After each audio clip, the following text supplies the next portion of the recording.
ตราธรรมอันจือว่าอันอ่ำหู้ไรมี5อันขอไว้เมื่อวันที่17เดือน8ปี2517ก่อนที่นางปฏิวัติกุกรรมข้าวเขาอ่อนกันไว้สายตนา3เจ้าก่อนผู้ทางตีผู้ทาเจ้านั้นผู้เจมีเก่าคาไว้คาออธรรมังตีทำอนัตตาเจ้านั้นผู้เจมีเก่าคาไว้คาออสังฆังติยาดิยาเปียเจ้านั้นผู้เจมี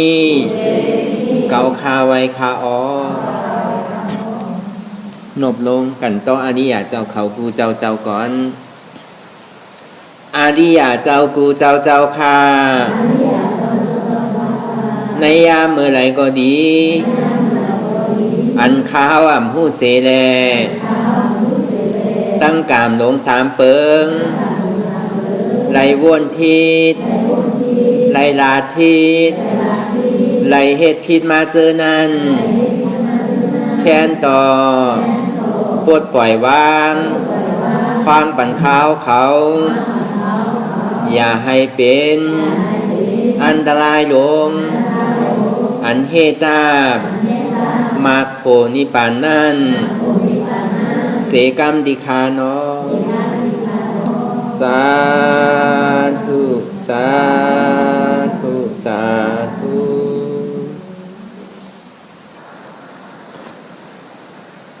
รายการนั่ง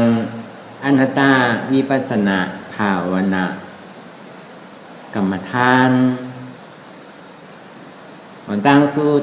แล้วนางข่ายกุดขาขวาทับต่างขาซ้ายอันนั้นขาซ้ายทับต่างขาขวาก็เลยมือ2คอนต่างตักว่าเย้าไหนไว้ตัวเข้าซื้อเย้าก็อย่าไปง้อป้นอย่าไปเคงป้นสังว่าเขาง้อป้นไหนมันจังเป็นที่น่าไม่กล้าใครรับเหงาเขานอนไหนกำเขายืดไหนกำห้องง้อไหนกำห้องง้อไหนเขายืดได้เนี่ยตีให้ถึงเขาก้นเย้าก็ตีข้านช่องใครรับใครนอนเป็นที่น่าไม่กล้าเขาก็ในพอเขาเคียงป้นไหนทำใกล้สั่นใกล้กันช่องใครห้องออกมาตรงนี้ว่าไว้ตัวเขาซื่อๆเพราะว่ามัชฌิมาปฏิปทาไว้ตัวซื่อๆอย่าไปหย่อนป้นอย่าไปเคียงป้นอันมัชฌิมาปฏิปทานะพอยาวไหนคือเข้ารับตาเนอเปิดตายานปิญญารับหูเนอเปิดหูปิญญาเอาหูปิญญาถอมจ้อมยากอะไรจ้างทำกับจ้อมอยากว่าอยากตัวดีมันนอวิญญาณใจที่อันเท่าหู้มันนั่นอะไรเสียอันปอกเกิดขึ้นมาในมันนอวิญญาณเท่าในใจเท่าเนี่ยก็จอมด้วยมันคือเขาตั้นไรจอมมันมีอัตตาส่วนอยู่ตั้งหลังอยู่5ในสังว่ามันมีเนี่ยก็คือเขาแตบตัดจอมติ๊กๆก็บอกว่าพอเขานั่งใหม่ๆนั่นไหนก็บอกว่าตาราเจ็บทุกข้านั่นมันนำไปหันเตอร์ไปหู้เตอร์จองนี้ว่าคือตัวลมถอยใจเข้าออกถอยใจเข้าบอกว่าเกิดถอยใจออกบอกว่าตายเกิดตายอันนั้นก็ถอยใจเข้าบอกว่าเป็นถอยใจออกบอกว่าลู่เป็นลู่แต่ที่เต้มันเนี่ยมันเป็นกรรมมันเร็วกันเกิดเป็นลู่ตายมันเป็นกรรมคอเร็วกันกำน้ำในเฮาติใกล้บอกมาเป็นลู่เกิดตายก็มันเป็นอันเดียวกันติเต้มันเป็นอนิจจาสัพพะเพราะในปาลีห้องอนิจจาสัพพะถอยใจเข้าลึกๆถอยใจออกลึกๆหรือมันบดสุด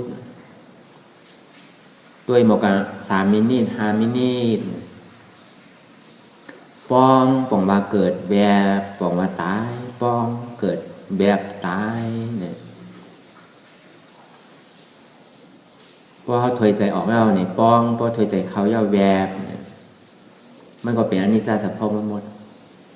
ก็ในพอตัวอยากตัวก่อนนิดเดียวเนี่ยมันจีเกิดปอกเกิดขึ้นมาใจอึดอัดอยู่อยากขึ้นขั้นขานใจจ้าใจอ่ำดีอันเนี้ยเป็นทุกขะ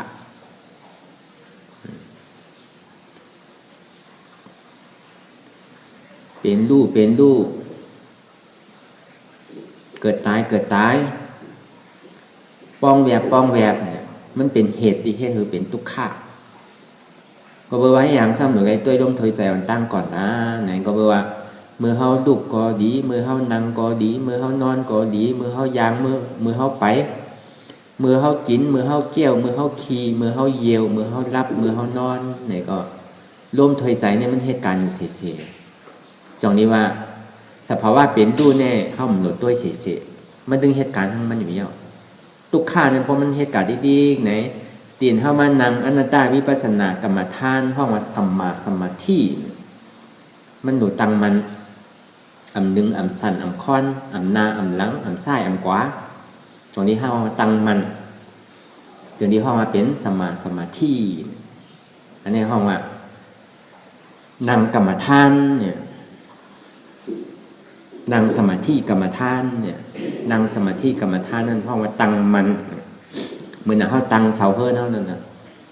พอเขาตีให้เฮิร์นหนึ่งหลังเนี่ยเขาตีให้เสาหนึ่งหลังเนี่ยพอห้อมเฮ็ดแน่นหนาห้อมหล่อแคบดีๆเนี่ยก็เสามันยังจังหักจังปังปกจังกินมวดจังกินแมงจังกินเนี่ยพอเบอร์เจ้านั่นแหละอันดำลองอันตั้งสู้แน่ๆคือเขาตังมันบอกว่าอธิษฐานของเขานั่นตั้งแต่เขารับตาเนื้อเปิดตาญาณปัญญาเปิดหูญาณปัญญาอยากตัวในมันนอวิญญาณใจเขานั่นไหนในข่าวตาง2 ชั่วโมงเตรียมทนเขาติเมียนอ่านย้ายค่าย1 ตรงเนี่ยอันนี้เขาว่าเป็นสมาธิ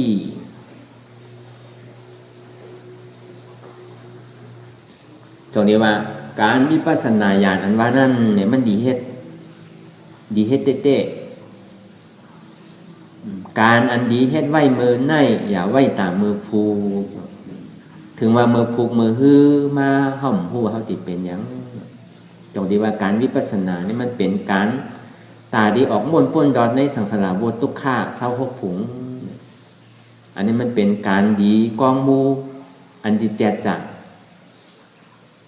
ตาหน้าเขาก็ไล่ตาหน้าแห่งหลักก็บอกว่าจิกโหต่อไปตีนของเขานั่นในเขาหลู่ปันสมาสัมพุทธะหลู่ปันธรรมะอนัตตาหลู่ปันอริยเจ้าเขาเปียกเจ้าอันนี้เขามาเป็นตาหน้าเอาตัวเอาใจเขาดูอันนี้ตาหน้าอันลองเงินลองคำตาหน้าอันลองเขาลองหมักไม่พักเยอะนั่งเขียวเงินคำจันนั้นมันคึดอันที่เขาเอาตัวใจเขาดูปันพุทธะพระเป็นเจ้าดูธรรมะอนัตตาดูอริยเจ้าเขาเปียกเจ้าอันนี้ตาหน้าเขาก็มีมันใจว่าเอาเงินดูเนี่ยก็เป็นตาหน้าเนี่ยใจอันนั้นมันเป็นตาหน้าประตูประจักษ์มันใจตาหน้าวิสุทธิมันใจเป็นตาหน้าของอริยะอันในหนึ่งเท่าไรเอาตาหน้าอันแจจัง2ศีลาเนี่ยก็เมื่อเขาจ้างกรรมอยู่นั่นในห้องว่าสัมมาวาจาสัมมากัมมันตาสัมมาอาชีวะเนี่ยใน3ตัวเนี่ยวาจาเขาก็เขาหลงยากเยียงตัวในมโนวิญญาณเขายาววนเป็นอนัตตาจริงๆอันนี้ก็มันเป็นสัมมาวาจาสัมมากัมมันตาเนี่ยการเขาที่เขาเฮ็ดอยู่มือเดียวก็การนั่งสมาธิเนี่ยก็สัมมาอาชีวะเนี่ยเข้าหนูหาสังเขาลูกเข้าหนูนั่งได้น่ะเข้าหนูด้วยลมถอยใจเขาออกก็ลูกเข้าหนูหาสังมาเลี้ยงตัวเลี้ยงใจเขาลูกก็บอกว่าเข้าหนูให้เขาน่ะแต่ดีหาเลี้ยงชีวิตจิตใจเขาเนี่ยมันมีเอาลูกตอนนี้ว่าศีลาเนี่ยเขาก็มีเตรียมทนเมื่อนั่งสมาธิสัมมาสติสัมมาวิริยะสัมมาสติสัมมาสมาธิวิริยะตั้งคัดใจเฮาเตียนเฮามาเฮ็ดกันอยู่กูวันกูขึ้นเฮาลุกตีไกลไปตียาวมาถึงผลตีโตกอยู่ในก็เฮาก็ยังมีใจใครมาอยากด้วยในรูปธาตุนามธาตุ ในอนัตตาวิปัสสนาเขาลุกตีไกลไปได้ยาวมาเนี่ยก็เขาก็ยังคัดใจกันมาอันนี้เขาว่าสัมมาวิริยะตั้งคัดใจหมั่นแม่นก็ในสัมมาสติเนี่ยเขานึกเขาวนเขาคุกใจอะไรอยู่กุกขิงข้าวยามอ่ำลืมอ่ำลงอ่ำลืมอนัตตาเนี่ยอันนี้เขาว่าเป็นสัมมาสติก็ในสัมมาสมาธิเนี่ยก็จะเขาว่ามาตั้งแต่เงาลูกเขาติ่มซ้ายเขาติ่มขวาเขาติ่มหน้าเขาติ่มหลังเขาดีไว้ตัวเขาซื่อติ่มงอป้นติ่มหย่อนป้นในข้าวตังเตียนเขายางตั้งกว่าเขาจูนี่ป่านั่นในเขาติ่มเมนอานก้านอันนี้บอกว่าสมาสมาธิเขาก็เต็มโทนเนี่ยว่าตาหน้าเขาก็ไล่ศีลาเขาก็ไล่สมาธิเขาก็ไล่วิปัสสนาเขาก็ไล่อันนี้มันเป็นมอคำสีลูกเป็นแก้วสีลูกมันมีอะไรที่มันตีเนอกว่าอันนี้ตีอยู่สูงกว่าอันนี้มันมีอย่างทางเนี้ยจังดีว่าเขามีเต็มโทนเนี่ยเขาโหลมีใจท่าทานหารเอาหมักตาหยาดเขาสมาธิที่นั่นน่ะหันอันเต้หันเจ็บหันทุกข้าสมาหมักตาหยาดสมาสังกัปปะว่วนเจ็บว่วนทุกข้าเป็นอนัตตาอันนี้เป็นเครื่องตื้อกำเป็นขาสองคอนเตียนเขายางกว่าที่กันยางซ้ายยางกว่ายางซ้ายยางกว่าเหมือนเขาดุกตีเฮิรนตีกัดกูมาดีวัดธรรมอนัตตาวิปัสสนาในเนี่ยก็เข้ามาถึงแล้วเขามาถึงเขาเนี่ยมาจ้างเขาเนี่ยมาปฏิวัติเขาเนี่ยมาอยากตัวยาวเนี่ยก็เต็มโทนเนี่ยเหมือนหนังเขาลงเคยลำเดียวกันนะเหมือนหนังเขาดีพายป้นแม่น้ำสีเมดีจะเขาวางมากมาว่านะแม่น้ำนาลายแม่น้ำเปตาแม่น้ำอสุรกายแม่น้ำสัตตริชานก็บอกว่ามันเป็นเพื่อนเต้เขาเนี่ยอย่าไปใครกักเกิดแล้วนั่งไตเนี่ยคือออกบนปนดอนในสังสารวัฏทุกข้าเศร้าหกปุ่งตาดีกับเป็นไปสิผุมมีก็อย่าไปกับเป็นเนี่ยตาดีเกิดเป็นก้นขึ้นก็อย่าไปเป็นเนี่ยตาดีใครกับเป็นผีก็อย่าไปใครเป็นเนี่ยในผีหกปุ่งนั่นก็ซ้ำดีได้ตายอยู่ตาดีกับเป็นช้างก็มันโดยย้อนเนี่ยมันโดยเฮ็ดเนี่ยตาดีอะไรกับเป็นช้างที่หกโค้งนั่นป้องสู้กันมั่วๆเซ็งๆเนี่ยมันมีอยู่เศร้าหกโค้งนั่นอย่าไปใครเป็นเนี่ยอันนี้เข้ามาหาตั้งออกมนปนตุกขะมันก็เป็นปุณตาโตเข้าแก่มันใจปุณตาโตไผ่อยู่ไรจนกันคือคัดใจคือมีหูปิ่งยาถ่อมกว่าจอมยากกว่าจ้างกว่าจอมเนี่ยถ่อมดีๆเนี่ยเอาอิดคือเข้าใจน้ำยากกว่าปฏิวัติจอมคือมันก็เบอร์เจิ้งหนังคือล้าเนี่ยก็เบอร์ว่าวงหนึ่งยาววงหนึ่งป้วนกว่ายามหนึ่งยาวยามหนึ่งป้วนกว่าวันหนึ่งยาววันหนึ่งป้วนกว่าวงหนึ่งยาววงหนึ่งป้วนกว่าเดือนหนึ่งยาวเดือนหนึ่งป้วนกว่าปีหนึ่งยาวปีหนึ่งป้วนกว่าเนี่ยตัวขันฐานนักหลงเนี่ยกับจู้หาตั้งเท้าตั้งตายนี่ดิมันไปเขียงไปข้าวไปยามห้องหัวเขาดีเป็นซื้อเนี่ยอยู่ไรคือเขาอิ่มคือเขาเวิร์กคือเขาใครออกม้วนป่วนหลอดในบทสังสารบทตุกขาในเศร้าหกปุ่งเนี่ยพอเขามาเฮ็ดเนี่ยก็ตีเกียรสุดมันเนี่ยก็เขาก็เป็นร่องเมื่อเดี๋ยวที่เขาเฮ็ดเดี๋ยวเขามาเป็นร่องอดียาพอหาเท้าหารในตลาดว่าได้มันจังหวะมันใครมาเมื่อไรมันตีมาอันที่ห้อมหนึ่งห้อมโต้งเนี่ยดีเหลือเปิดพอมันใครมาในกำเดียวเลยตลาดเต้ๆเนี่ยพอมันไขมาในมอคามินนี่ก็มากครับหนึ่งต่อถึงเยี่ยมถึง2 ชั่วโมงเนี่ยก็มันก็หมอก่อยไปแต่มันบอกก่อยไปอัตตาที่ในวิจิกิสาพอก่อยเป็นก็เลี้ยวกึ่งตันเกิดมาเป็นก้นพุทธศาสนาก้าวไก่รวยหน้าเนี่ยก็จะเข้ากับตีซับแรงกว่าตะกาเขาเมเขาก็ทอบกว่าจ้างกว่าซับแรงก้าวไก่รวยอันอ่ำผู้ไรอยู่อันอ่ำผู้นั่นมีอยู่5 เปิงเนี่ยอันผู้นั่นมีอยู่5 เปิง1เข้าตีตายวันไหลเข้า เข้าติตายขิงไหลเข้าติตายวงไหลเข้าติตายเรือนไหลเข้าสัมติตายปีไหลเนี่ยอันนี้เข้าพูดอะไรวะอันนี้เปิงหนึ่งเปิงที่สองซ้ำเข้าสัมติเป็นโยกาสังตายอันนี้เข้าพูดอะไรเขาที่เป็นโยกาโหเจ็บที่เป็นโยกาโคงเขาที่เป็นตัวโตเดือดสูงที่เป็นเหล็บแพทย์ตายเขาที่เป็นโยกาสังตายนี่เข้าพูดอะไรอันนี้เปิงที่สองก็ในเปิงที่สามห้ามเนี่ยเขาซ้ำดีกับตายที่ห้องยาไหลเขาดีกับตายเฮือนไผ่เขาดีกับตายที่จ้องไหลเขาดีกับตายจ้อมตาเนี่ยอันนี้ก็ห้ามพูดอะไรก็ในเปิงที่สี่พอเขาตายยาวเนี่ยตัวเขาเนี่ยเป็นที่เอากับพังที่ไหลเอากับเผาที่ไหลเอากับเผาวัดไหลเอากับเผาป่าเหี่ยวไหลอันนี้ห้ามพูดอะไรก็ในเปิงที่ห้าพอเขาตายยาวเขาซ้ำดีกับเกิดเป็นสังซ้ำดีกับเกิดอยู่เมืองไหลอันนี้ห้ามพูดอะไรอันนี้มีอยู่ห้าเปิงตรงที่ว่าอันผู้นั้นมีอยู่ห้าเปิงก็เบอร์หางไหนมันมีไผหู้ไรเกาดีตายเมื่อไหนขิงในย่ามในเกาดีตายเมื่อฟูกเกาดีตายวงนาเกาดีตายเรือนนาปีนาจัดปีนา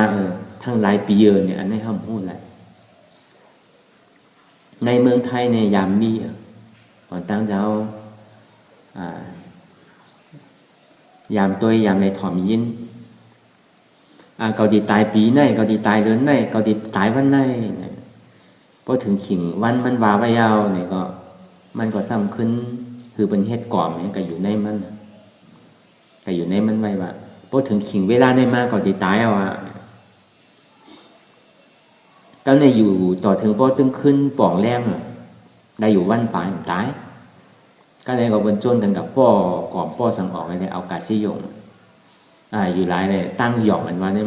มันง่ายๆอยู่หลายห้องหู้อะไรวะเขาติดตายยามไหลวันไหลวงไหลเรือนไหลปีไหลนั่นหู้ไหลอันในเปิงหนึ่งก็ในเปิงที่สองห้ามในเขาซ้ำดีเป็นโยกาสังตายในห้องหู้ไหลบางปอกในเขาเป็นโยกาเจี๊ยบโหเขาเป็นโยกาเด็กแพทย์เขาเป็นโยกาแก่นเสือเขาเป็นโยกะอีสังลองตั้งแต่ที่โหต่อไปกินเท่านั้นเขาไม่พูดเลยก็ในหมองปอกเนี่ยเขาซ้ำกินยากว่าดิเหมือนอย่างเขาเป็นเด็กแพทย์เขาเป็นเซนเลือดเปิดห้องว่าเซนเลือดในออกห้องเน่าของเขานั่นสมองในห้องเน่าของเขานั่นมันตีบเลยเขาโหลกินคือมันหนังคือเลยมันตีแตกกว่าหนังคือเลยมันตีการลมๆง่ายๆเนี่ยกำเขาเป็นยอกาเจ็บเนื้อเจ็บตัวก้นคืนเนี่ยเขาซ้ำกินยาคือมันหายก็ได้มันก็ยาอะไรโจข้าวอยู่พวกกินกว่ายาเนี่ยพวกกินน้ำเป็นน้ำยาในยาเนี่ยมันก็อยู่ที่ในโค้งเขาในจังให้ถึงโค้งเขาปล่องอะไรในตัวทบจะเข้าก็อะไรทบมาเหมือนจะเข้าอะไรลูเล่ลุ่มดาปอจะเข้ามาเมื่อมันเจ้าเป็นในก็มันเจ้าเป็นเด็กแพทย์ตายผักก็ถังว่าดีตายย้อนตายผักในเยอะเนี่ยลาดกำกอซ้ำเป็นลมตัวโตซ้ำเจอกินเจมพอกินยาวเนี่ยก็เป็นเด็กแพทย์ลาดกำก่อนมาเนี่ยกำในกันกดตัวในเสี่ยงเนี่ยก็เปิดห้องว่าเส้นเลือดในออกเน่าเนี่ยมันตีบกามดีเนี่ยมันแตกพอแตกแล้วได้ก็ตีตายนั่นมันแตกเส้นเลือดเหมือนว่าไขมันก็อยู่ที่เส้นเลือดเป็นย่อกาในข้าวตั้งอยู่3 ปีเป็นเมียวหนึ่งจับเมียวหนึ่งเป็นเมียวหนึ่งจับเมียวหนึ่งกำเป็นย่อกานั่นกำเป็นย่อกาเยี่ยมออกกำเป็นย่อกาใส่ลงที่เนี่ยเป็นกับกูจื้อกูลองก็ในพวกกินยาก่อยาวเนี่ยมันต่อเตะกับยาปันอยู่อีต่อเตะแค้นมาก็ในสืบกินอยู่ที่ยาวเนี่ยก็ให้ถึงห้องเขาป่องในสยองเจียงไฮ้เนี่ยอันจะเป็นสามารถเขาเนี่ยเขาย่ำหันอีปอก อันยินได้ยินว่าห้องเขาปอกยินอยู่แต่ยามอันนี้ปอกเฮ็ดหมอเฮ็ดสาวุนสามามาในข้าวตั้ง30-40 ปีเนี่ยยังไปหันไปเดินก็ได้กินยาน้ำป้นตีกับคอนในห้องเขาเลยเอาห้องเขาปอกไปเอาห้องเขาปอกไปก็ทางว่าดีตายย้อนห้องเขาก็แฮมตายย้อนห้องเขาก็ในวัยสิ่งนั้นมาเนี่ยจะเขาปวนไม้เอาอะไรมาทบทำอนันตาเนี่ยก็ซ้ำขึ้นปันกาวซีโยกที่ในก็ปันก็เอาซ้ำขึ้นเอาอนันตายาได้ดีพอมันเจ็บมาดีไรเนี่ยก็พอเจ็บดีต้องเนี่ยก็วนอ๋อต้องมีดีไรต้องมีด้วยเจ็บมีเจ็บเป็นทุกข้าอุปเปิงอะไรเป็นอนันตายาวันใด2 ปอกพอไปเจ้ามาห้องไปคำมาห้องในข้าวตั้ง2 ปีลุ่มๆทางปีงแดก็ห้องอยู่1 ปอกได้ต่อถึงพอสายใจพอขาดกว่าตายย้อนอายุอาศักเท่าไว้เหมือนกับดีเต้ได้ย่อการให้เป็นนำนะเป็นเหลแพทย์ก็เป็นใส่ลงหามก็เป็นเยี่ยวออกก็เป็นห้องเข่าปอกก็เป็นยาก่อนนั้นลงหัวใจนี่ก็เป็นกำเนิดสุดมาเนี่ยตีตายย้อนย่อกายอย่างก่อนพูดอะไรอันนี้เปิดที่2เนี่ยเป็นตัวทบจะเขายามทบมายามดูแลปอมาในข้าวตั้ง3 ปีลุ่มๆเอาอนัตตาลุล่าดูแลปอมายาต้องปันกินนั้นเม็ดนึงก็ต้องปันกินก็เร็วยาในเมียว1 เนียวเพราะเขากินน้ำป้นตีนาเนี่ยก็มันกับแมนเมียว1มันสำคัญเตอร์เมียว1ที่ถือเขาป่องอะไรปีลายยาเนี่ยมันป้นดีกินน้ำถ้าเขาเปตัวเปใจเนี่ยเอาตะลายาติ๊กตะลาเนี่ยอันเป็นแซงดีเป็นยาดีกันในเปิงที่3เนี่ยเขาซ้ำติกาตายที่ไหนตายที่เฮือนเขาว่าเนี่ยมันก็เนี่ยดีว่า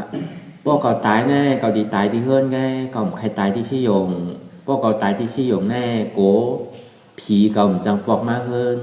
โกเขาจังป้วนไรโกไผ่แห่นดูแห่นตามมันกำไรอันนี้ไก่มี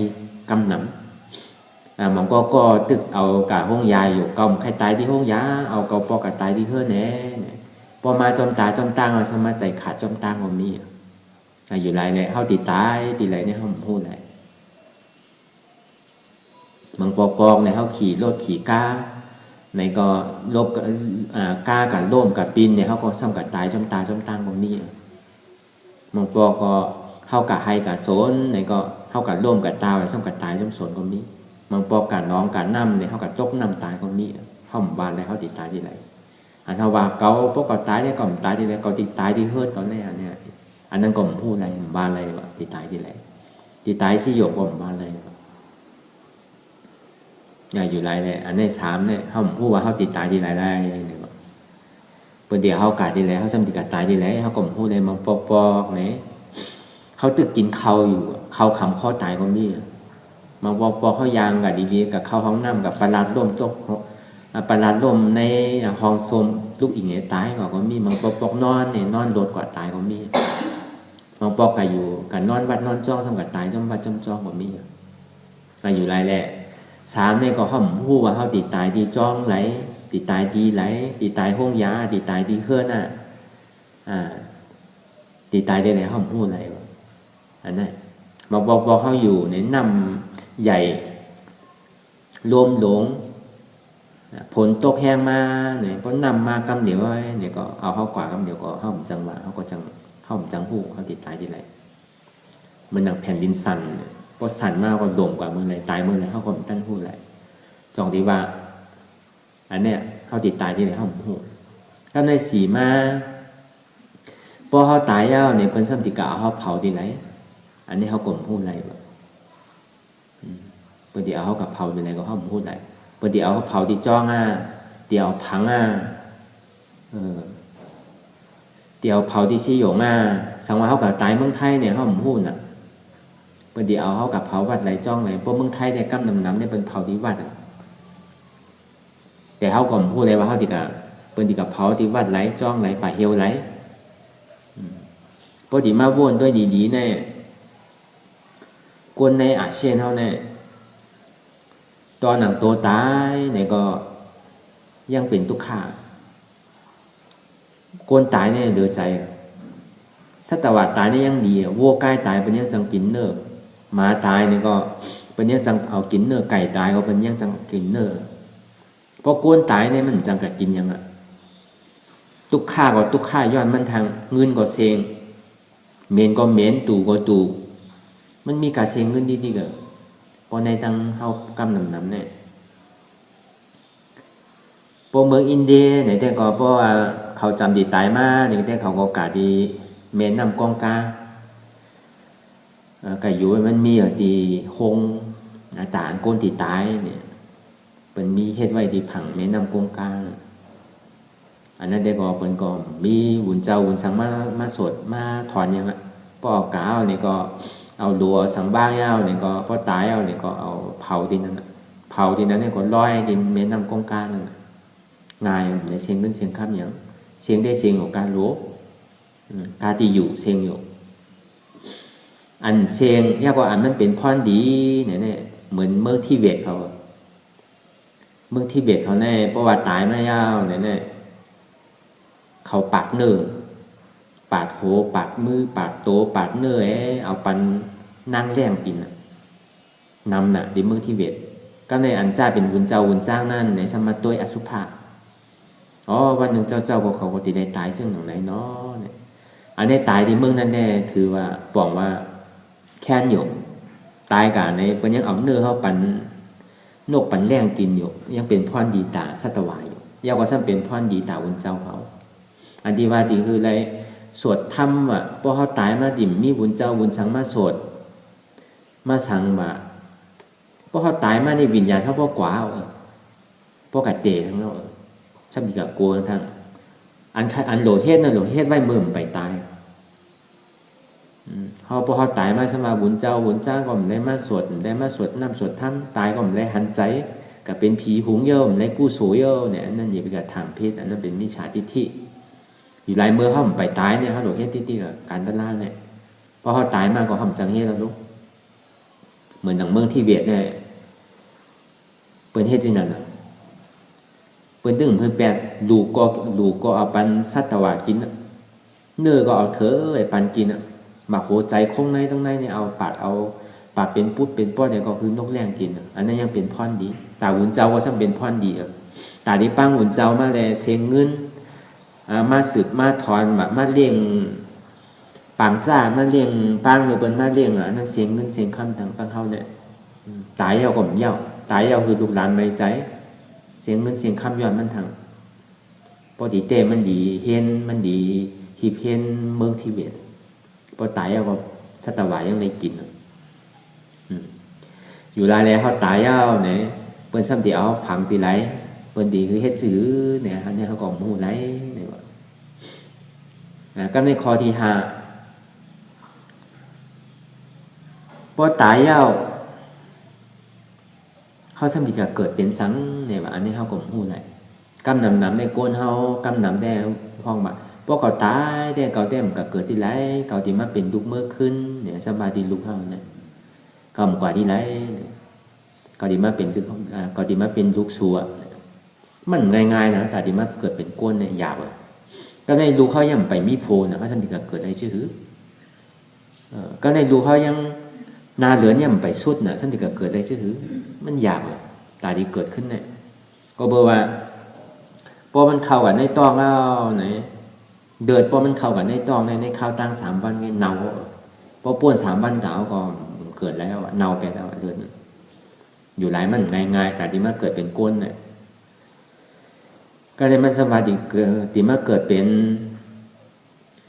ลูกเมื่อขึ้นเนี่ยมันจังเกิดแล้วก็ในลูกก็ย่ำไปมีตองเด้อแล้วย่ำไปมีโผเด้อแล้วปั่นตรงมาเนี่ยก็ในมันกะหันมัดกะหันหมดกะหันปวกซ้ำกับเกิดเป็นปวกเป็นมัดเนี่ยก็ในพวกกะหันม้าซ้ำกับเกิดเป็นม้าเนี่ย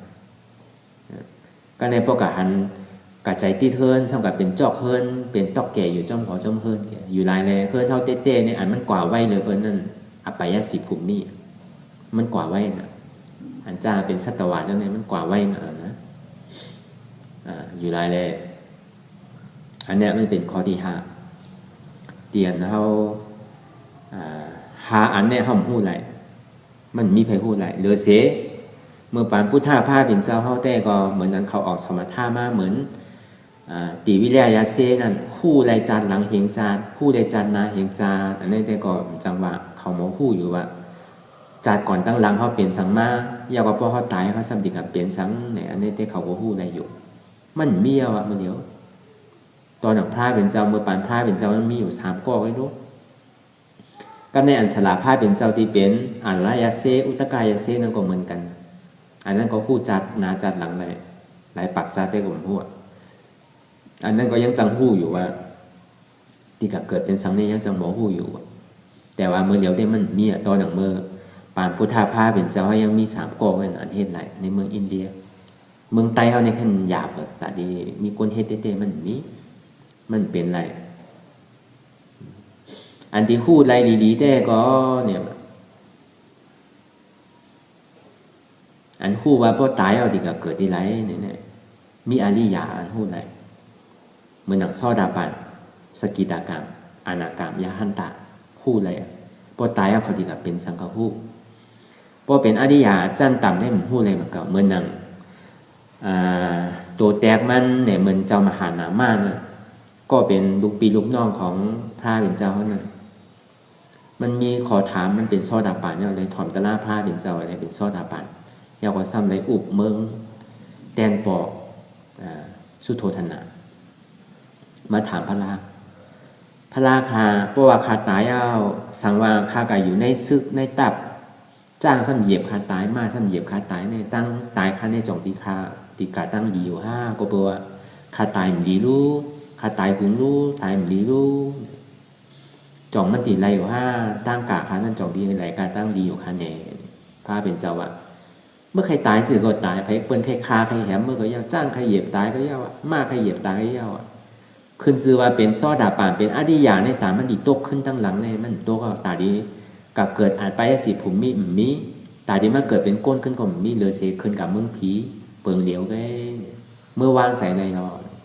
อริยาก็มันก็พูดอะไรกูก็เหมือนกับเพราะอริยาจันต่ำได้มันพูดว่าเพราะมันตายมันติกาดีไรแต่กำนำได้เขาพูดอยู่เหมือนอย่างซอดาปานเหมือนอย่างซอดาปานสกิตากรรมได้ก็ในจันผี6 โค้งยาวกว่าจันสางในจันสางจันผี6 โค้งยาวกว่าจันสาง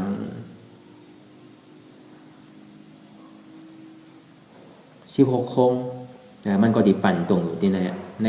มังปอกเจ้ามังเจ้าเนี่ยเขาว่าเป็นสกิตากรรมว่าป้วนก็อยู่ที่จันสางก็มีอยู่มังปอกก็อยู่จันผีก็มีมันจังหวะในสกิตากรรมในซอดาปานเนี่ยอันนี้แต่เขาพูดอยู่ว่ามันติกับมันตึงดวงตั้งไตนั่นน่ะตึงติกับเป็นผีเป็นช้างนั่นน่ะก็ในเพราะเป็นเจ้าอานากามในเดือเสเข้ากับที่จันอาการนิทานมีอยู่5 ปุ่งในอาการนิทานอริยาอาณาเจ้าอานากาแม่ตีได้กับเกิดที่นั่นน่ะเกิดที่นั่นตีเลี้ยวไว้ใน5 ปุ่งนั่นก็ซ้ำมีอยู่5 อันน่ะบางปอกเอาสถานน้ำนายสำหรับเกิดทางปุ่งนึงยาวก็เอาวิทยาตั้งคัดใจน้ำนาก็เกิดทางปุ่งนึงเอาสติน้ำนายสำหรับเกิดทางปุ่งเอาสมาธิน้ำนาก็เกิดทางปุ่งยาวก็เอาปิญญาน้ำนาสำหรับเกิดทางปุ่งมีอยู่5 ปุ่งเจ้าอนาการไม่เกิดตีนันตีเหลียวไปเพราะเกิดตีนันยาวเพราะสุดเสียงอนาการตีนันยาวเนี่ยก็ซ้ำขึ้นเป็นยาหันตะยาวก็เอานิพพานก่อน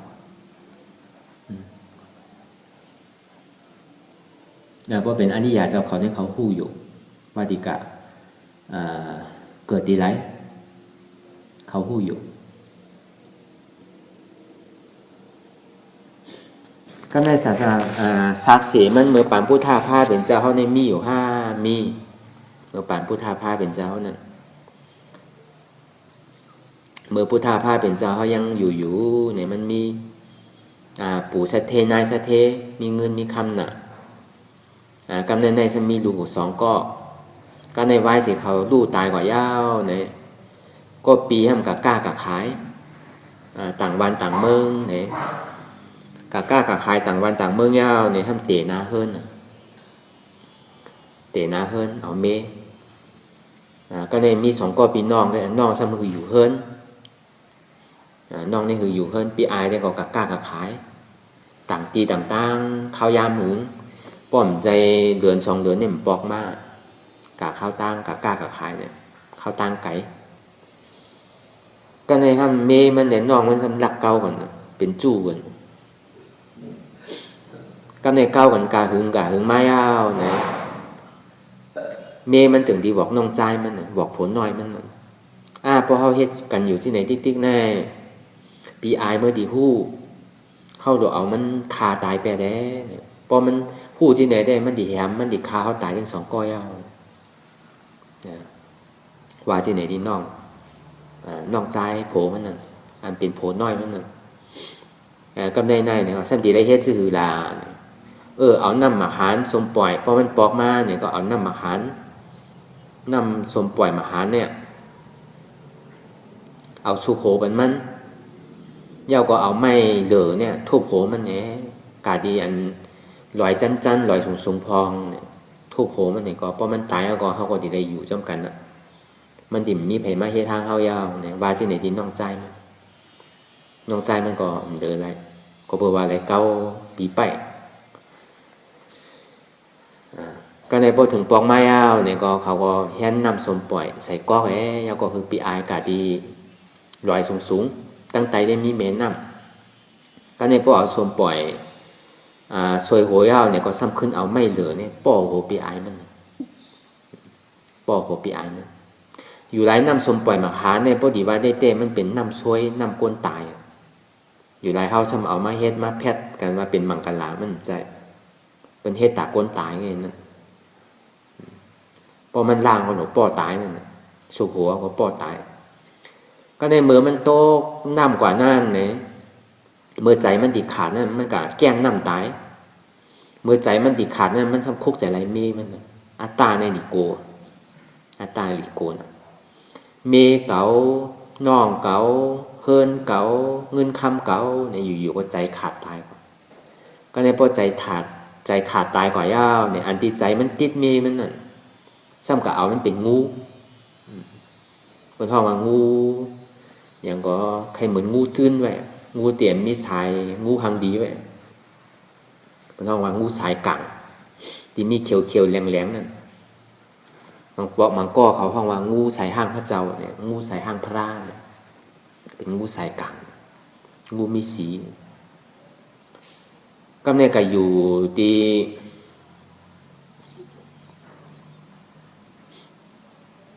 ก็ในเมมันนอนไว้เนี่ยก็อยู่ตั้งอยู่เหนือหลังคานั่นน่ะเหนือคือก็ในอยู่มันก็ซ้ำว่าเป็นเมเก่านั่นน่ะตกมาก็ในตกมาเขาตกใจก็ในพวกเขาตกใจซ้ำเอากับคาตายไปทางงูเนี่ยพวกกับคาตายไปทางอ้าวเนี่ยครับเมื่อมันใจดีขาดนั่นซ้ำคุกใจไรเมมันทางนั้นเมเก่าเนี่ยทางนั้นนะเมเก่าน้องเก่าเคินเก่าเงินคำเก่าก็ในพวกคุกใจไรที่นั่นเนี่ยพอตายก็ซ้ำกับเป็นหมาก็เป็นหมาเฮิรนเขาก็ในพวกเป็นหมาใหญ่ไม่ยาวเนี่ย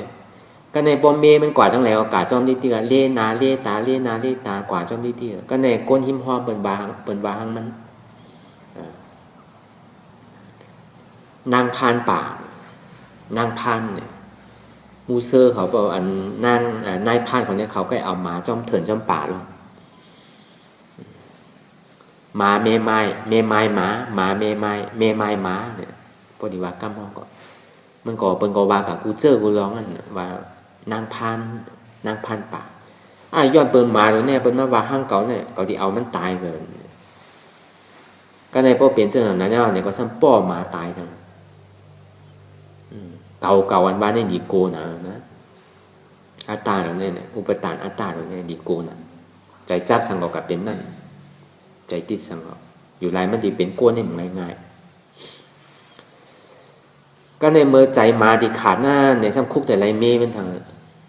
เมเก่าน้องเก่าเฮิรนเก่าเงินคำเก่าใจขาดกว่าเพราะใจขาดกว่าซ้ำกับเป็นโวในเฮิรนเขานั่นก็ในปอเป็นวัวเกิดออกมายาวนะปอใหญ่มากาสูงมายาวเนี่ยก็ในปอเมมันกว่าดีแล้วกาจอมดีเกิด กว่าตั้งไรก็กว่าจอมมันดีๆ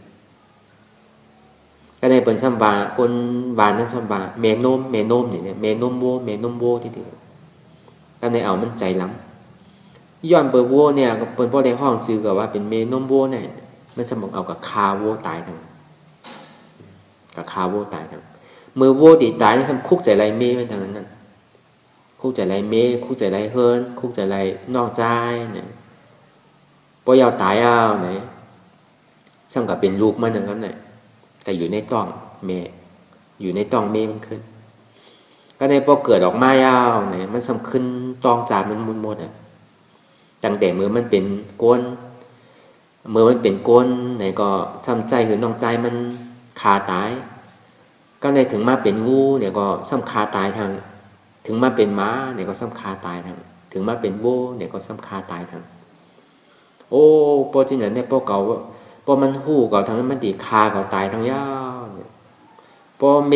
มันเอานมมาปั่นมันกินเนี่ยมันตึ้มกินอะไฮได้ดีอะไฮได้ดีอะมันตึ้มกินอะนม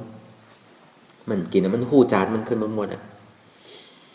ก็ในเฮ็ดจือก่อนเป็นในจังดีคือเอาลูกมันเนี่ยกับปันเมมันเลี้ยงต่อถึงพ่อใหญ่ไรเจ็ดขบไรเจ็ดปีพอไรเจ็ดปีเอาก็มันก็เกิดสังเวกาอ๋อเมื่อก็เป็นก้นมันก็แหมก็ตายก็เป็นงูมันก็แหมก็ตายก็เป็นม้ามันก็แหมก็ตายก็ในเก่ามาเป็นวัวมันก็แหมก็ตายก็ในเก่ามาเกิดเป็นลูกมันสังว่ามันหู้ทางก็มันก็สันติแหมก็ตายทางงานเก่าใครอยู่ว่าใครออกบวชยาวเนี่ยเขาก็จะดีเอากับเป็นสามเณรเป็นผ้าอ่อนเป็นผ้าอ่อนยาวเนี่ยก็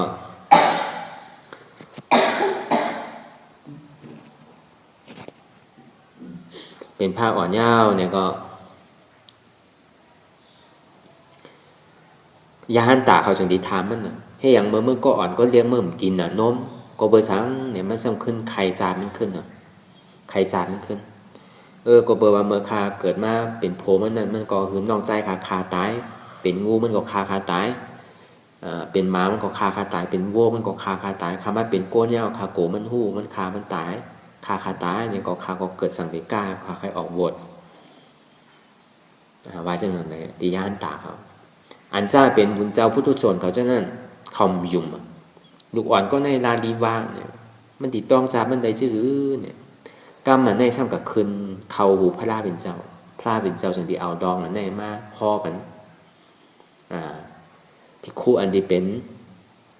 พุทธชนอยู่นั่นใจเนี่ยตีมันวางมาในใจมันมัวยาวเนี่ยก็ในวัยเสียนั้นมันปล่องเอาเนี่ยก็มันจ้างกรรมเนี่ยก็เป็นอริยาก็เป็นยาหันตากว่าเจ้าอ่อนป้านเนี่ยเป็นยาหันตากว่าก็เปิดอันนี้ก็เปิดว่าเมเก่าเฮิรนเก่าปีน้องเก่าเงินคำเก่าอันนี้เก่าตัวนี้เนี่ยอุปทานจับจ้อยตัวเนี้ยให้เธอตายเอาเกิดเอาตายมันใครเป็นสังมันเป็นที่หลายที่เจ้าเขาว่ามาเสียนั่นอัตตาเนี่ยมันจังยาจังเก่าเขาอยู่หลายเพราะเขามานั่งเมื่อเขานั่งเกาหลีอันอัตตาเนี่ยมันมายากมาเก่าเขาที่อัตตาดังนอกอันเจ้าเขาว่ามาเสียนั่นเพราะเขากับวนถึงลูกกับวนถึงโผกับวนถึงเมฆกับวนถึงพอเฮิรนเจนต่างเขาเนี่ยมันดีตามมันดีกับตายเป็นก้นขึ้นในหยาบเขาสัมติกับตายเป็นสัตว์ดิฉันไปนำตายดีกับตายเป็นก้นเนี่ยมันง่ายๆมันหยาบจงที่เอาเนี่ยมาพี่อันนี้อยู่หลายแหละเมื่อเขานั่งก็ดีเมื่อเขาปอกกาหอก็เฮิรนก็ดีอย่าไปลงอย่าไปลืมเมื่อเขากินข้าวก็ดีเมื่อเขาเฮ็ดสังก็ดีเนี่ยเขาอย่าไปลืมอนัตตา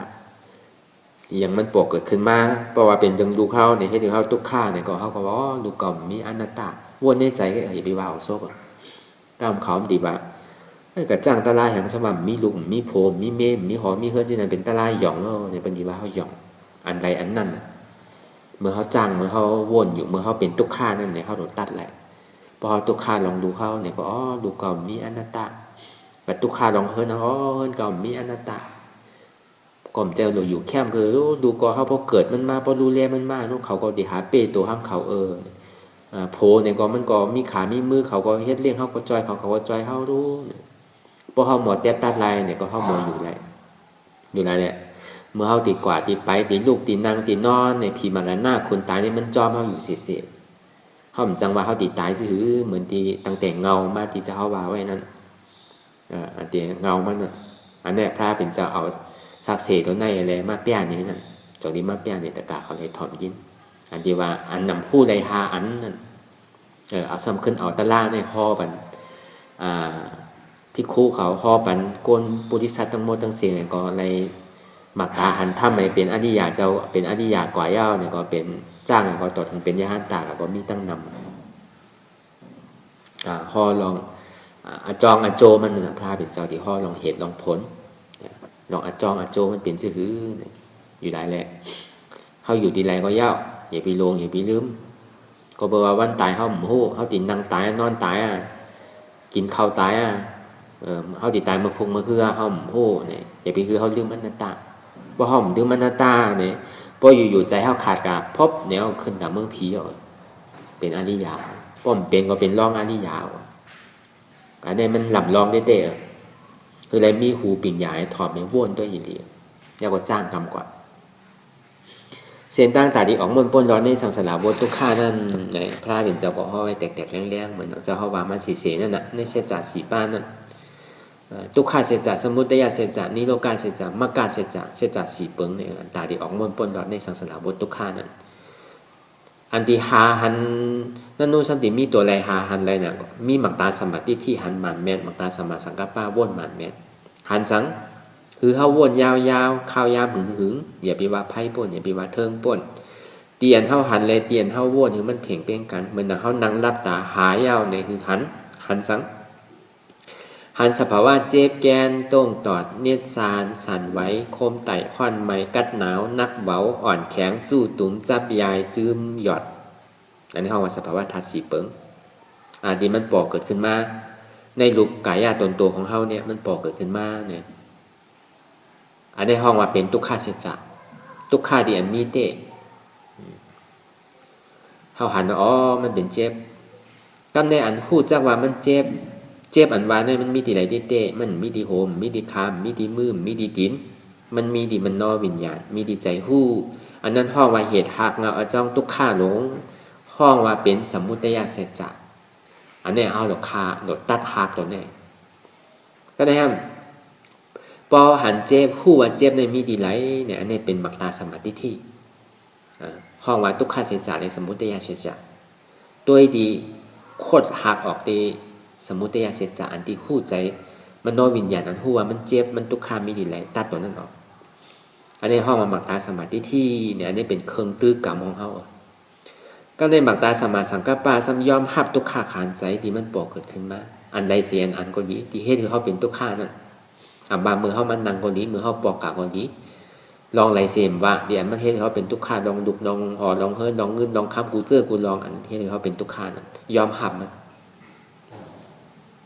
ก็บอกว่ามันมีอาจองมันถึงนี้มีอาโจก็เปิดเขาคันไรเขาก็ซุ้มนั่นบ้านลองสั่งก็ยาวเพราะเขาคันไรก็เขาซุ้มเขาใครมีเนี่ยก็เขาก็ทุกขาเพราะเขาหมอปออยู่ปอกินปอใจปอจ่ายเนี่ยก็เขาทุกขาก็เปิดว่าเขาใครมีดีๆกันเปิ้นมีเอาใครมีเปิ้นมี1เขาใครมี2เปิ้นมี2เขาใครมี3เนี่ยแข่กันนิดๆกันเข่งกันนิดๆกันตอนหนังเฮ็ดกู้โสยังเข่งกันนะแข่กันนะเสื้อผ้าใส่ไว้ยังแข่กันนะก็เปิ้นเฮาหมออยู่อันใดดีเซนเงินเฮาสมอใจเฮาสมอเฮ็ดน่ะก็เปิ้นตัวแน่ความใครใครอยากใครเป็นเนี่ยอันนี้เฮ็ดให้เขาเป็นทุกข์ก็ในยอมรับมันเนี่ยทุกข์นั้นที่มันปอกเกิดขึ้นมายอมรับวางเป็นอนัตตาอันนี้ห้องว่าสมาสังกัปปะเนี่ยอันที่เขายอมหับทุกขานั้นห้องว่าเป็นมรรคเสจักอันที่เขาหมอปล่อยว่างไรนั้นห้องว่านิโรธาเสจักจงที่ว่าเสจักสีเปิงทุกขาเสจักสมุทัยเสจักนิโรธาเสจักมรรคเสจักนิโรธาเสจักทุกขาเสจักนั้นมันเป็นสภาวะรูปธาตุเจ็บแก้นต้องต่อเนสันสมุทัยเสจักนั้นมันเป็นใจที่อันกับผู้เจ้ามามันเจ็บมันเกลมันตรงต่อเนสันนั้นมีติไรเตะมีติมันโนวิญญาณก็ในมรรคเสจักสัมยอมหับทุกขาขันใจที่มันปอกเกิดขึ้นมานั้นนิโรธาเสจักว่างคือเป็นอนัตตาอันเนี้ยเป็นเสจักสีเปิงเชียนตังมันก็บอกมาหมดแล้วก็กูโก้นไหน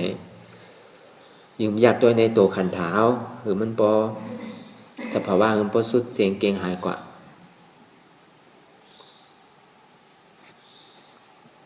ปกติมายอเตๆก็หันทุกขะผู้ว่าทุกขะเป็นอนัตตาหันเจ็บผู้ว่าเจ็บเป็นอนัตตาอันเฮาวนเป็นอนัตตาเนี่ยก็เฮาโดดเลยหันทุกขะอันที่เฮาวนเป็นอนัตตานั่นก็เฮาโดดเลยหันเจ็บมี2ปึงนี่แกคือมันจู่เป็นอันนึงอันเดียวก็เอาอนัตตาตัดกว่าที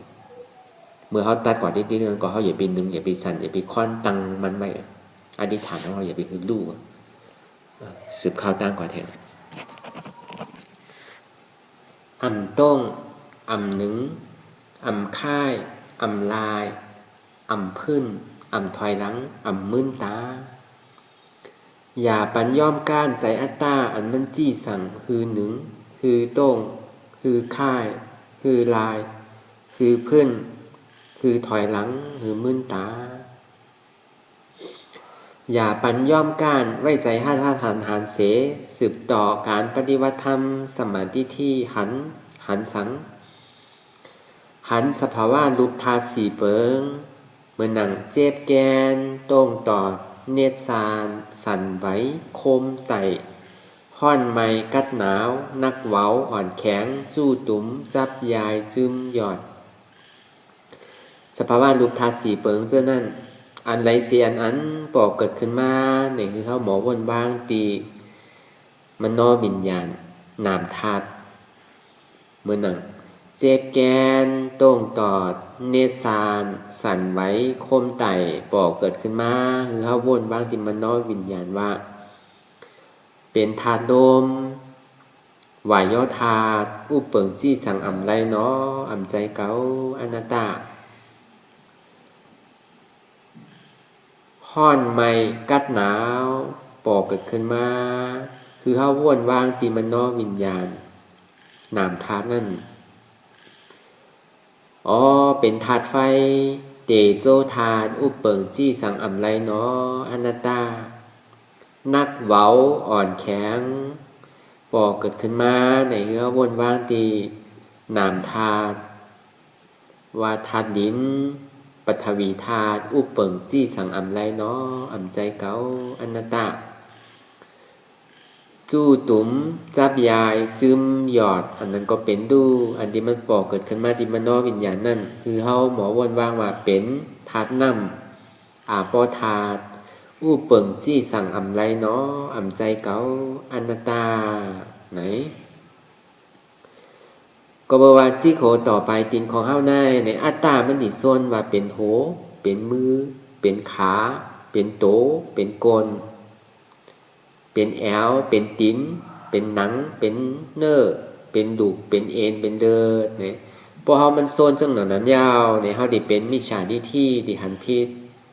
พอหันผิดยาวเนี่ยเฮาดิวนผิดพอกับวนเป็นโหเป็นขาเป็นมือยาวเนี่ยเฮาดิไข่นึ่งไข่ต้งไข่ข่ายไข่ลายเนี่ยก็บอกอัตตามันโซนคือวนพิษอ่ะ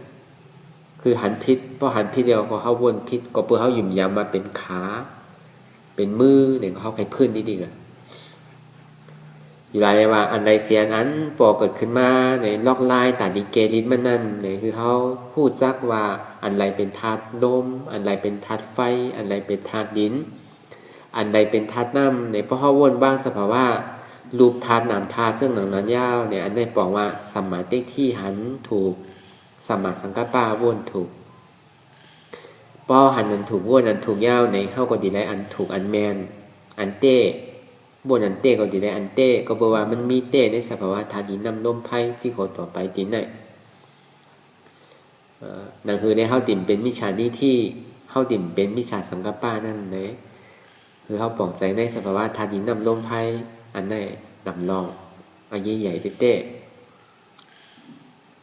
วายอยู่กูวันๆน่ะคือเขาปลอกใจอันหันดีหู้ดีเดี๋ยวเปิ้ลนั่นทันลมในทัดไฟอย่างหู้ดีเจ็บแกนเสียบห้อนนั่นให้เป็นทัดไฟทัดลมพอเขาผู้จักลาเนี่ยก็เขาก็บ่นว่ามันเป็นสภาวะธาตุดินน้ำลมไฟอุปเปิงอ่ำลายอ่ำใจเก่าอนัตตาเนี่ยป้อมมีเก่าก็ป้อมมีขาก็มันมีเจ็บมีโหก็มีเจ็บมีมือก็เจ็บมีตัวก็มีเจ็บมีโกนก็มีเจ็บมีหนังมีเนื้อมีดุงมีเอ็นก็มันมีเจ็บก็เพื่อเขาหยุ่มยำว่ามันมีเนี่ยมันเจ็บอ่ะจริงๆมันเป็นตุกขาเปิงเหลียวไงในรูป ทานหนามทานเท่านั้นจิโคต่อไปตีเนี่ยเป็นทุกข์อันหนึ่งปึงเดียวทุกข์นั่นก็อุปเปิงอะไรตอนนี้เข้ามาเป็นอนัตตาอันในลองหนึ่งก็ในทางลองหนึ่งไหนเมื่อนั่งเวทนาก็หันใจก็พุ่งปิวไว้หันเจ้าไว้เป็นหลายตีหลายอันนะหัวตีเฮ็ดซื้อยากวนวางไหลหนึ่งอันไหลมันแห้งวนอันนั้นอันไหนมันแห้งเนี่ยเขามาวนด้วยดีมันนอวิญญาณอ๋ออันนี้เป็นทุกข์ก็เปิดมันเจ็บมันเหลือใสเนี่ยจะเรียกว่าเป็นทุกข์อ๋อทุกข์อุปเปิงอะไรเนาะอนัตตาก็ในสังว่ามันหันว่าตีแห้งมันมีตีไหลมันปิวพงกับมดเจ็บหัวตีเอาอันไหนมาเฮ็ดเป็นตะลาหัวอันตีเอาอันไหนมาอยากเป็นตะลายังว่าวางอะไรเนี่ยมันเหมือนหนังลิงอ่ะใสเนี่ยเบียนขึ้นตัวนึงเงี้ยตัวหนึ่งกิ่งนึงเงี้ยกิ่งหนึ่งสุดเซงหัวตีอยากอะไรซื่อเนี่ยมันน้อวิญญาณใจเดินได้เนี่ยเอากับซอดแทบไว้เป็นเฮงเป็นหมื่นเป็นล้านก็แทบมันอยู่สองดีว่าเขามันนั่งกับมาท่านพอหันเจ็บหันตุกข้าวเนี่ยมันกว่าตั้งหลายมันมาจู่เป็นตุ่มหนึ่งตุ่มเดียวก็เลยพอเขาวักตั้งหลายมันลายเหมือนหนังเขากลางตางพิษตางกลางเถินพิษเถินหัวตีออกซื่อดีไหนต้องมาดีคือเขาเอาสติมาอยู่ที่ร่มถอยใจเขาออกเมื่อเขาเอาสติมาอยู่ร่มถอยใจเขาออกนั่นคือเขาวนว่างว่าเป็นรูปเกิดตายเกิดร้ายเข้าบอกว่าเกิดออกบอกว่าตายเกิดตายเกิดตายเป็นรูปป้องบอกว่าเกิดแวบบอกว่าตายคือเขาวนยาวๆข้าวยามหึงบอกกัน1 มินิ 2 มินิก็ได้เจ็บทุกข้ามันดีปอกเกิดขึ้นมาเขาก็ซ้ำขึ้นเอาหยาดอนัตตากับตัดจอมเฮ็ดมือเร็วกันเอาสติมาอยู่ที่ลมถอยใจเอาอนัตตากับตัดตีเวทนาที่มันปอกเกิดขึ้นมานั่นเพราะว่ามันหันเจ้าหนุนนั้นย่าบอกว่าสติเขามันสติเขาแห้งเกะก็บอกว่าสตินั้นมันเป็นตาดีจอยแห้งสมาสังกัปปะป้อมมีสติเพราะสติหลุดกว่ายาวในห้องพัวที่เอาอันไรเนี่ยมันดีกวังดีพิตาพิตังไว้อยู่หลายแหละเขาก็โดดเอาสติมาอยู่ที่ลมถอยใจเขาออกวนยาวๆเข้ายามหนึ่งมือเขาวนบ้างนั่นก็เขาอย่าไปกันนะเหมือนหนังเขาถอยใจเข้าเนี่ยก็ถอยใจเข้ามันถอยใจออกเนี่ยก็ถอยใจเข้ามันเข้ามันเข้าออกเป็นรูปเกิดตายอ๋ออันเนี้ยก็เปิดเนี่ยในทุกข้ามันดีเหตุการณ์คำหนึ่งเนี่ยเพราะอ๋อก็เปิดเนี่ยเป็นทุกข้าอ๋อทุกข้าเนี่ยก็อุปเปิงอะไรเป็นอนัตตาเพราะเห็นไรยาก็แห้งสมาธิอันการตั้งมันอันที่เฮาหนึ่งสันข้อนั่นเนี่ยมันดิจอยแห้งสมาธิที่มันดิหันถูกหันหมานแมนมันดิเต็มปากป้อมมีแห้งสมาธิตั้งมันเนี่ยมันเต็มปากเลยเพราะเฮาหนึ่งเฮาข้อเฮาสันเฮาโต้งมันเต็มเลยพอแห้งสมาธิแห้งอ้าวเนี่ยมันตั้งมันไรอ้าวเนี่ยก็สมาธิที่เนี่ยมันดิแห้งเต็มทนมันเป็นก้อจอยอยู่ตั้งหลังยาก็สมาสังกัปปะก็เตรียมทั่วเน่าเนี่ยก็มันดิตัดง่ายมันดิหันเป็นอันหนึ่งอันเดียวก็ตัดง่ายสังว่าเฮ็ดได้ล่าเนี่ยก็ปล่อยแบดกล้ามมาเจี๊ยบนั่นลูกค้าเนี่ยปล่อยแบดกล้ามขึ้นมาด้วยลมถอยใจเขาออกเอาสติมาอยู่ที่ลมถอยใจเขาออกเข้าเกิดออกตายเกิดตายเป็นรูปอ๋อเป็นทุกข้าอุปเปิงอำไรอนันตาอำใครเข้าก็เข้าอำใครออกก็ออกอยู่วนที่ไหนยาวๆอีกหนึ่งเข้ายามหึงแพ้ตื้นน้ำไหนพอวนบอกกา3 มินิทานมินิยาวเนี่ยเพราะเขาหันเจ็บหันตุกข้าเป็นเปิงหนึ่งเปิงเดียวยาวเนี่ยก็เขาก็ซ้ำขึ้นสืบข้าวตั้งเอาอนัตตาตัดก่อนแทนเพราะเป็นเจ้าหนังนั้นเนี่ยก็มันเหมือนหนังเขายางตั้งเนี่ยเหมือนหนังลมเหมือนหนังดินที่มันติดแค่เขาไว้เพราะเขาเอาดินมันออกเนี่ยก็ตาเขาดีไปลมไปง่ายเนี่ยมันไปยาวอีกหนึ่งเหมือนเขาขี่เสียงเก๋ขี่ก้าเนี่ยก็ป้องกับคำกัวมาเนี่ยป้องเขาหมอเมตังเนี่ยก็ตานที่สืบกว่าตั้งนานก็หยับเมื่อเขาการในเวงมีไผ่เขียวไผ่แหลงเนี่ยเพราะว่าไผ่แหลงเนี่ยเขาเดือดขึ้นด้วยกำหนึ่งเขาก็ซ้ำบนไปเหมือนกันหนึ่งพอไผ่เขียวก็ซ้ำสืบข้าวตั้งทางอันนี้มันเป็นลอกล่างตาดีเกลิดการเดียนคล้องคำใจเขาเนี่ยพอมันถึงขิงถึงข้าวเนี่ยมันมาดีๆสัญญาณคันธาปิตุขานั่นมันกับเจี๊ยบตีเก่าทีเดียวเขาหมอวนบ้างเนี่ยมันเป็นพอเขาวนบ้านหมาแมนเนี่ยมันเป็นพอเป็นเช่นนั้นพอหันตุกขาหันเจ็บเปิงเดียวเนี่ยก็ซ้ำสืบข้าวตั้งทางไว้ใจเหมือนหนังก้นขับรอโวที่เจ้าว่ามากูวันกูเสนั่น อย่าไปไว้ใจมันหนังหมักล่อโวเนี่ยเพราะหมักล่อโวเนี่ยเหมือนซื้อเนี่ยมันก็อ้วนเยอะอยู่แต่มันกับมาดกับตัวที่อาจารย์เก่าเตียนเขายามเฮ็ดมันอ๋อเจ็บเอาอ๋อเสียบเอาอ๋อข้อเนี่ยอ๋อตุกขาอ๋อตีให้อ๋อตีห้องเอาเนี่ยเอาสติน้ำหนาอันนั้นห้องเหมือนหมักล่อโวกินจอมกลโวก็ได้พวกโวกับตกที่ไหนก็ตกที่นั่นนะมันพูดโวที่กว่าตั้งหลายหมักล่อเนี่ยมันติดกับตกโกมาตกลูกว่ามันพูดอะไรพอเฮ็ดซึ่งเนี่ยเอาสติน้ำหนาวเนี่ยก็พอมันห้าวแห้งคืนยาวเนี่ยมันก็ตกคุกมาแล้วผมพูดพอมันเจ็บมาเนี่ยเขาโกแบบมันนั่งเมื่อไรก็เป็นที่พอเอาสติน้ำหนาวอันนี้อันตรายบอกว่าเขาว่วนอยู่เขาหันเต้นั่นอนัตตาเขาอนัตตาสัมพันธ์เจ็บเต็มหันทุกขาเต้เพราะตั้งกับว่วนอย่างอันนี้อันตรายก็ในสองมาเนี่ยอย่าไปไว้ใจเหมือนหนังโวเอาใจโววามไรก็บอกว่าโวเนี่ยป้อมเอาใจมันวางได้ไหนมันดีกว่านี่ดีกันอันนี้บอกว่าเขาหันอยู่เขาว่นเหมือนหนังเอาสมาธิน้ำหนักเจ็บก็หันอยู่ทุกข้าก็หันอยู่เย็นสีไว้เหมือนหนังก้นนอนรับเอาใจมันวางอันนั้นเอาใจโววางนั่นก็ในโวในมือเขาตีออกข้าวตั้งเนี่ยก็เขาก็เลี้ยงยามันอิ่มแล้วเนาะปานมันกินน้ำดีๆแล้วเนาะแห้งมันเต็มทวนแล้วนะเขาตีมือเนี่ยเขาพอหางแห้งไปหมดแล้วนะก็ในพอเอาใจโววางเนี่ยพอมันกัดจมตาเนี่ยเอาตั้งไส้เขาดีตั้งกวาเขาดีเนี่ยก็ในพวกกับหันยาเขียวยาวเนี่ยซ้ำใครลือกินหนึ่งซ้ำเนี่ยใครกินยาก็ในกับหันน้ำเอาซ้ำใครกินน้ำเหมือนเนี่ยก็ในพวกกับหันกูมันยาวเนี่ยโวปุ่มว่าโวเมมว่าเนี่ยซ้ำใครกับหาโวนั่นน่ะเนี่ยพอเอาใจโวว่าเนี่ยไรวะตามมันดีถึงเอ็นอาร์เนี่ยมันมีตีตกคุกอย่างเดียวมันดีตกคุกอันคุกสี่คุกกันน่ะมสี่มอภัยสิผมมีสี่อันนั่นน่ะมันดีตกกับขึ้นติ๊กเนี่ยซ้ำตีแล้วไว้ใจเมืองหนังคือละไว้ใจเมืองหนังก้นคับล่อโวที่ว่ามากกูเสียกูวันมือขอนซ้ายจันเจิกนี่มันมัดอยู่2 โต๊ะจันเจิกไว้เข่งมือขอนขวาซ้ำยับไม่ค่อนสมาธิที่นี่เป็นหนังก้นยับเจิกโวไว้ก็ในปมมันติหาเวกินยาเนี่ยก็ตืดมันเนี่ยปมติหาเวกินน้ำเนี่ยก็ตืดมันเข่งปมติหากูมันเนี่ยก็ตืดมันเข่งอันมันติหามันติกะวนมาเป็นขาเป็นมือนั่นน่ะมันติกะวนมาเป็นโหนั่นน่ะมันติเอาวนลองอย่างก็อย่าเอามาเป็นทุกข้านั่นอย่าไปคือมันวนด้านล่างอ่ะคือมันหันสภาวะธาตุดินน้ำลมไฟเปิงเดียวตื่นมันมาดีเดียวพอตื่นมันยาวเนี่ยตื่นมันอันเดียวมันทอมซ้ำโดเอาค้อนสมาสังกปาเตียนเฮาวนมาอนัตตานั่นตาดิตัดอัตตานั่นตาดิป้อโวอัตตา2 ตัวเนี่ยโวอัตตาเต็กที่แลวิจิกิจสาเนี่ยมิจฉาทิฏฐิและมิจฉาสังกปปะเนี่ยมันเป็นโว2 ตัวเนี่ยมิจฉาทิฏฐิหันพิษมิจฉาสังกปปะวนพิษเนี่ยจอมใจโวนี่มันไร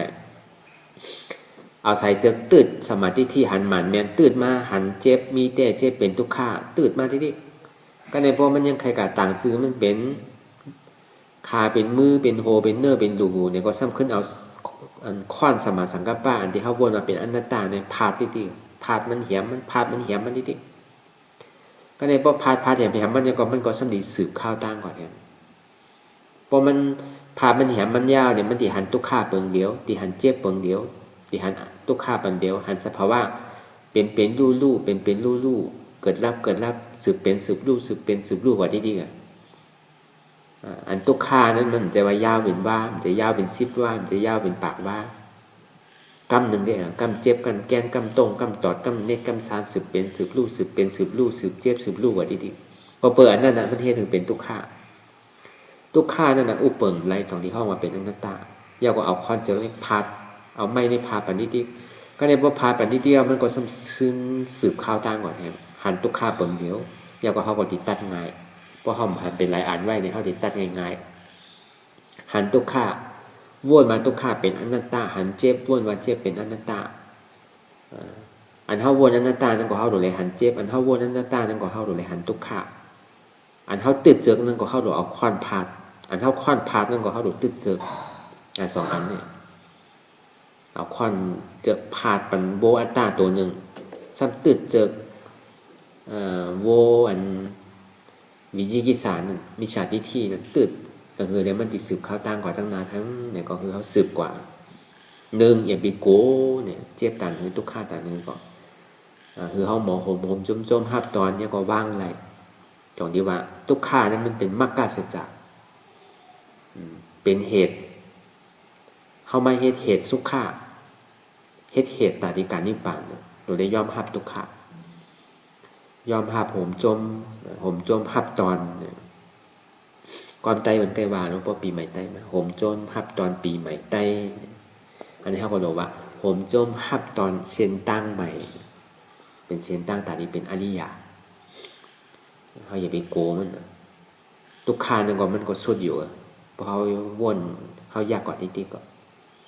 ยากกว่าอย่าไปก้านข้าวยามยังไปถึงตัวโน้ยากกว่าอย่าไปข้านวนนิดๆอันไรปอเกิดขึ้นมาดิมันนอวิญญาณนั่นมันเป็นทุกข้าวนนิดๆเมื่ออันมันปอมาดิมันนอวิญญาณใจผู้มันเป็นทุกข้าอะไรก็ตัดไปนั้นตานิดๆใจพ่งปิวอยู่ในสังเจ็บอยู่ในสังทุกข้าอยู่ในสังใจกับวนต่างเจอต่างรองอยู่ในสังเนี่ยมันเป็นทุกข้ามันหมดเขาก็ตัดไปนั้นตานิดๆเวลาอย่าไปข้านวนอย่าไปลืมคือเขาคู่เขาตื่นคู่ว่าเขาเหตุการณ์สังตื่นอยู่กับปัจจุบันพองยามเหลวคู่ว่าอันเขาเหตุการณ์ตาดิมเกิดมันตายมันเจ็บมันไข้มันหนาวตาดิออกมนป้นร้อนในศาสนาบนทุกข้าเศร้าเขาป่งเนี่ยเขาที่ได้ออกมนป้นร้อนคือเขาคู่วันนี้ก็นั่นคือเขาตื่นอยู่กับปัจจุบันเตียนเหตุการณ์มันอยู่เมืองในเมืองนาเฮิรนในเฮิรนนาก้อนในก้อนนามันมีอันมีเตมันอยู่ที่ใจเขาเมืองเหลียวเตียนเขาเลยถ่อมเลยยินดีเขาเลยจ้างกรรมอันในมีเตในหลุมในหนาเขาอันนี้คือเขาตื่นอย่าไปเอาลองตั้งหลังมาให้เป็นทุกข์อย่าไปเอาลองตั้งน้าไม่ให้เป็นทุกข์เตียนมันยังไปถึงเดิมแล้วก็คือเขาวนวางกว่าน้อยๆก็ได้ก็อย่าไปอายสังวันน้ำลายเฮาไข่ไหลเนี่ยก็ปล่อยมันไหลไข่หักเนี่ยก็ปล่อยมันหักอย่าไปอายแต่ในพอเฮาน้ำลายก็หลดตัวทุกข้าก็หลดตัวเนี่ยมันพัวตีวนอะไรสังวันมันไข่ออกเนี่ยก็คือมันออกเฮาหลดตัวทุกข้าตัวเจ็บแบบกว่านิดๆเมื่อเฮาสู้เวทนาเมื่อเฮาสู้ทุกข้านั่นสังวันมันไข่เยียวไข่ขี้เนี่ยก็ปล่อยมันเมื่อเฮาตึกสู้อยู่นั่นอย่าไปโก้อย่าไปอายก็ยาวกับซักอะไรก็ยาวแล้วก็เมื่อเขาติดตายมาในห้องพูดกล้ามไก่เยี่ยวไก่ตายเลยห้องบาเลยกล้ามไก่ขี้ก็ตายเลยห้องบาเลยมันใครเป็นอย่างก็ปล่อยมันเป็นเมื่อเขาสู้แต่ลายอยู่เมื่อเขาหนึ่งตรงนั่นสืบต่อการปฏิวัติกว่า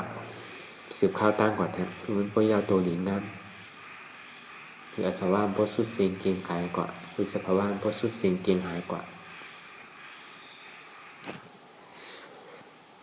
ลองตั้งอันเป็นอยู่กูเจอกูอย่างอย่าให้คล้องคำไว้ดีใจหู้ถอดถอนออกดีใจหู้ให้มันออกเสียงก่อนสภาวะอันใดก็ดีลองตั้งอันใดก็ดีเสียงอันใดก็ดีอันเกิดขึ้นมาตีโตตีใสเสื้อนั่นคือเฮาถอดถอนออกตีใสผู้ให้มันออกเสียงก่อนลองสภาวะรูปธาตุสีเปิงเสื้อนั่นเจ็บแกนโต้งตอดเนสานสั่นไหวโคมไตห้อนใหม่กัดหนาวนักเว้าอ่อนแข็งสู้ตุ๋มจับยายจืมหยอดสภาวะรูปธาตุสีเปิงเสื้อนั่นตีนามธาตุกว่าผู้จักตีอันเฮายึดไว้ว่ามีโตมีตนตีอัตตายึดถือยึดมันไว้ว่าเป็นเก่านั่นคือเฮาหมอปล่อยวางเป็นอนัตตาไหนลองใส่อันพ่งปิวอยู่อันเฮาวนลึกวนเลยอยู่เป็นเริงเป็นลาวอยู่ซึ่งนั่นในสังคือเฮาถอดถอนออกดีใจคู่ให้มันออกเสียงก่อนยอมคือยอมออกยอมลงอันให้ให้เฮายินดี ยินให้เสื้อนั้นอารมณ์เสื่อถึงใจถึงข้อไว้ตีมันยึดไว้ตีมันเป็นทุกข้านั้นปลดปล่อยวางออกติดใจผู้ให้มันออกเสียงก่อนลองเสื้ออันเป็นทุกข้าเลยลองย้อนถึงใจหลายๆอย่างอันเกิดขึ้นมาตีโตตีใจเสื้อนั้นปลดวางเย้าเสียก่อนก่อยๆค่ายย้ายลายหนึ่งขึ้นลอย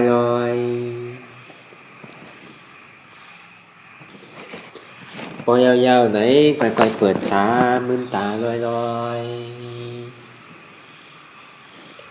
ในเป็นการปฏิวัติธรรมค้นหายอดธรรมอันเกิดขึ้นตีโตตีใสอำนั้นค้นหาเหตุหากเงาอจองทุกข้าลงนั้นสังวาสภาวะก็ไหลอำไปสุดไปเซงไปเก่งเตอนี่ก็แค่นต่อสืบการปฏิวัติกว่าคือมันพอสุดเซงเก่งหายกว่าคือทุกข้านั้นก็สุดเซงเก่งหายกว่าสืบต่อกว่าต่อสืบกว่าในเฮาที่ได้แผ่เมตตาถึงเวเนียสัตวะทั้งหมดทั้งเซงคือได้มหาพรดีกุศลตั้งดีเตียนเฮามาปฏิวัติกันในคำขึ้นวันเหมือนในก่อนในกูโก้กูโกนในตั้งใจตั้งคอว่าจอมในเพจเมตตาถึงพ่อแม่ปีน้องเสื้อเคอตั้งวัวตั้งเซงเตียนในลู่หายตายกว่าเกาหลีเตียนยังมีไว้อยู่เกาหลียากกว่าสัตวะทั้งหมดตั้งเซงอันที่เขาได้ตั้งใจฆ่าตายกว่าเกาหลีได้ตั้งใจฆ่าตายเกาหลียากกว่าอันอยู่ในวางซอง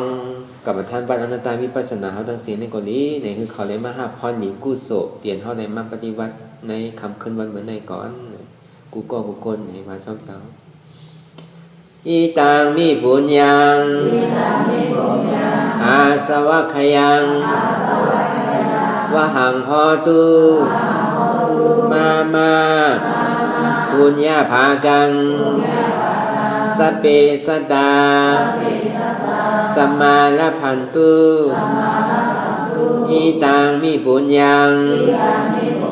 อันเก่าคาได้มาตือกรรมปฏิบัติวิปัสสนาภาวนาหาหันยอดธรรมนาตาในอาสวัคยังเปนันเตแซแต่แปดอาสวะสีเปิงเสียแลนิปานังตีนิปานันพอตุให้ถึงเสกรรมตีคามาปุญญาภากังพรดีอันคามานังวิปัสสนาภาวนาทรงยืนปันสเปสตานังเตจาโปเมสราญญาติกาตึนเคเจอใครไตก็แลจากว่าสัตวะตั้งสิ่งตั้งหลงนั้นสัมมาละพันตุให้ได้พรดีหนังกันตั้งเก่าคาตั้งเสกรรมติคาโนสาธุสาธุสาธุ